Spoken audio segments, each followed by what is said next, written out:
Hello, you are watching Shalom World News. I'm David Kerr from Lansing in Michigan, and these are your latest news headlines from around the world.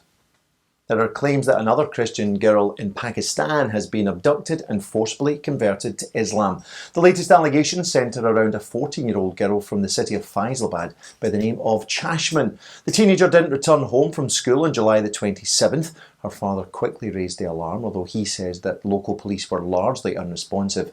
A few days later, Chashman's family were texted a video along with images of documents claiming that the girl had both got married and converted to Islam of her own free will. According to the Christian advocacy organisation Open Doors, Pakistan presently leads the world in forced marriages, with an estimated 1,000 Christian girls married against their will to Muslim men from between November 2019 and October 2020. Local human rights campaigners in Faisalabad have now vowed to highlight the plight of Chashman as Pakistan prepares to celebrate its so-called Minority Day on August the 11th. It's been claimed that over $3 million of US government funding has been given to Pittsburgh University in order to help the Pennsylvanian college become a hub for human fetal tissue harvested from aborted babies. The claim is being made by the pro-life organisation, the Centre for Medical Progress, in conjunction with the educational foundation Judicial Watch. They base their claims upon 252 pages of new documentation given to them by the US Department of Health and Human Services, or HHS. Those papers have been released as part of a freedom of information legal row between the HHS and Judicial Watch, who are acting on behalf of the Centre for Medical Progress.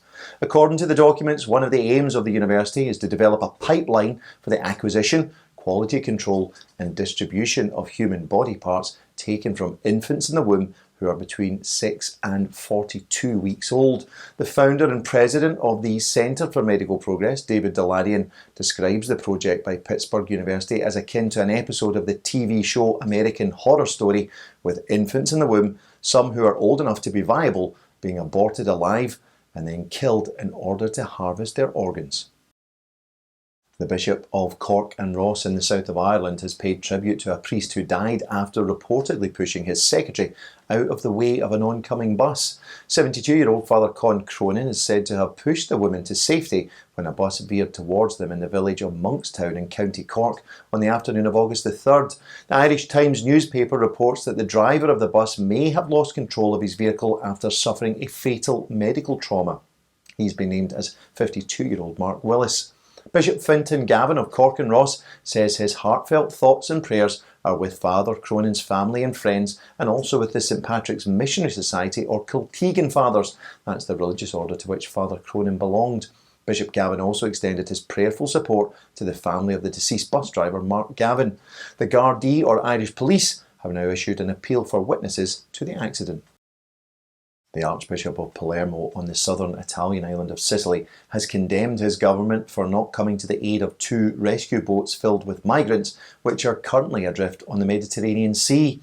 The overcrowded boats are presently roaming international waters, awaiting permission to dock at a safe port. So far, that's been denied. Speaking to Vatican News, Archbishop Corrado Lorefice of Palermo said that each time government officials refuse to help or fail to make urgent decisions regarding rescue operations, it demonstrates that denying assistance is now an official part of government strategy for handling migration. He added that failure to act is allowing the continuation of, quote, a harrowing genocide which many still refuse to help with, turning their heads the other way. The 2 boats, the Ocean Viking and the Sea Watch 3, are filled with over 800 migrants who have travelled from North Africa. According to the United Nations, as many as 930 migrants have perished in the Mediterranean Sea so far this year. The Church in the Philippines has announced that it will host a virtual Eucharistic Congress on September the 11th. The initiative is being timed to coincide with the 52nd International Eucharistic Congress in the Hungarian capital of Budapest. 500 delegates from the Philippines had intended to travel to Hungary for that global event. Those plans were shelved, however, due to COVID-19 travel restrictions. The local event in the Philippines will be hosted by the Santa Cruz Church in the capital city of Manila. It will feature various talks pre-recorded and broadcast online. Final details of the event will be announced in the coming weeks. The International Eucharistic Congress is a one-week event which has been held regularly since 1881 to celebrate the real presence of Jesus Christ in the Eucharist. This year's Congress in Budapest will start on September the 5th. Pope Francis is scheduled to offer the Holy Mass upon its conclusion on Sunday, September the 12th. The bishops of Germany are appealing for urgent aid to be given to the people of Madagascar. The island nation in the Indian Ocean is presently in the grip of its worst drought in 40 years, with the United Nations warning that as many as 500,000 Madagascans are heading towards starvation. It's said that some among the hungry are being driven to eat insects, clay and leaves because of that acute scarcity of food.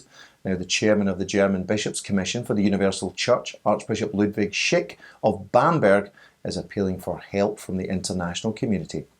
Archbishop Schick says the present situation is disastrous, with hunger rampant in a frightening way, provoking potentially, he says, the risk of massacre.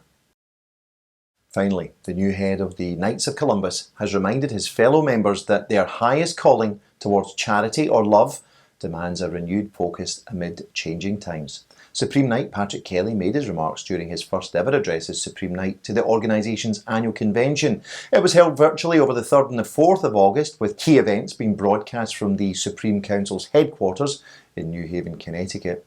Mr. Kelly said that the end of the COVID-19 pandemic is an invitation to action on almost every front, and he called upon Knights to find creative solutions to adapt to the challenges resulting from the pandemic, as well as the cultural challenges currently facing Catholics. Mr. Kelly was elected to the organisation's top post by its board of directors in February. He succeeds Supreme Knight Carl Anderson, who held the post for over 2 decades.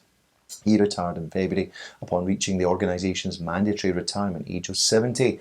The Knights of Columbus is the largest Catholic men's organisation in the world, with over 1.9 million members.